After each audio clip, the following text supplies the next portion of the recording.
I would say that if there was a king of all limiting beliefs for photographers, it would be this lie that I am not enough.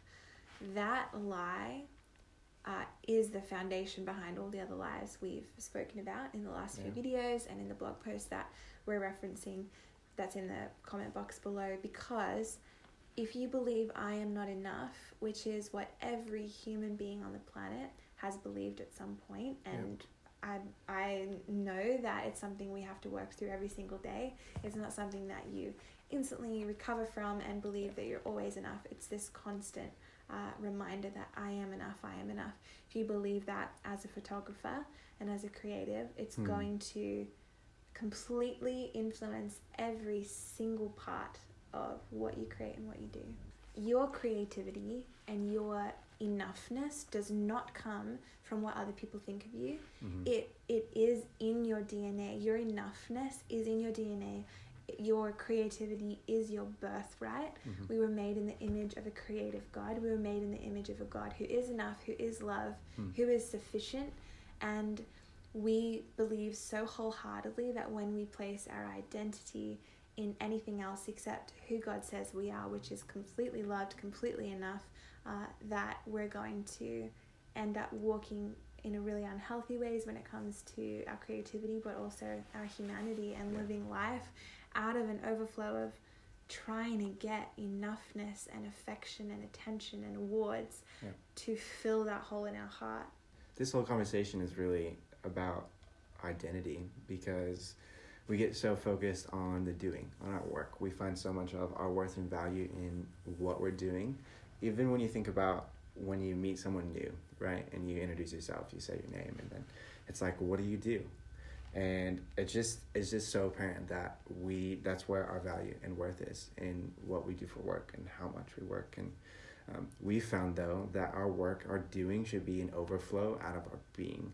So we all struggle through this question of I'm not enough, because we all have that deep part of ourselves that just becomes consumed by fear, or crippled by shame or guilt, or just gets really stuck in being worried about potential worst case scenarios, or not working and anything like this. And when we are stuck in that mentality,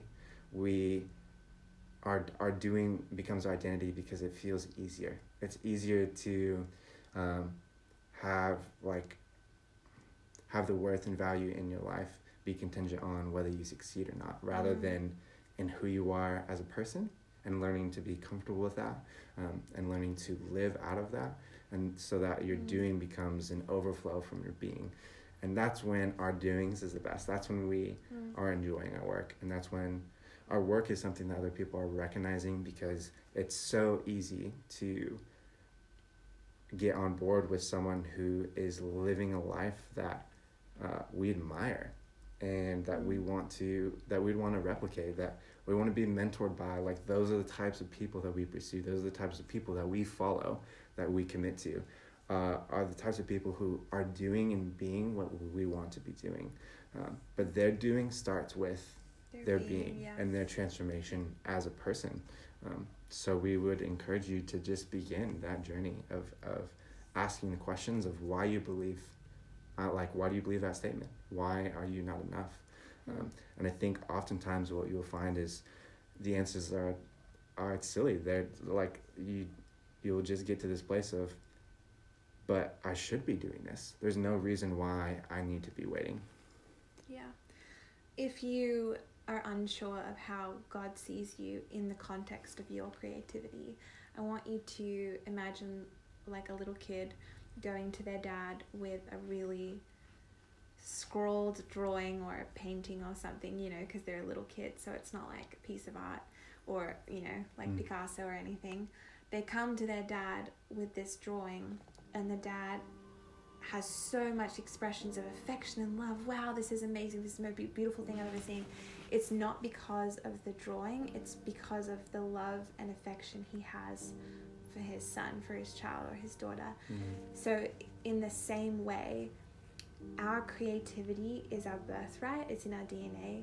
It's also, we're just giving back to God what he's already given to us. He created us. He gifted us with unique eyes to see the world, with a unique voice to love and connect with other people deeply. And this transcends whether you're a photographer or not.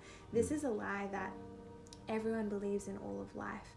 And so if you're in the process of understanding, hey, how does God see me in the context of creativity, we really encourage you to think that he never bases his love or affection for you based on your performance, based on your obedience, anything to do with your doing. It's simply because of who you are, because he made you. Because he made you, he loves you. And because of Easter, he sees you as he sees Jesus, which is perfect, spotless, blameless. And as Christians, we find that everything we do comes from who we are, knowing that we're loved. So our creativity, connecting with clients, shooting a wedding day, feeling really nervous, having hard conversations, walking through valleys of suffering, everything comes from a place of I am enough, because that's how God sees me. He made me as enough. He's restoring me as enough, and one day I will be perfect. So we just want to encourage you with that today, because this is a big lie. It's a toxic lie, and you can fight it with the truth. And no one can take that truth away from you, that you are enough in God's eyes. No one can take it away ever. It never changes, not based on God's mood. His love for you is unchanging. It's not based on anything you do. It's all based on who he is, which is very comforting.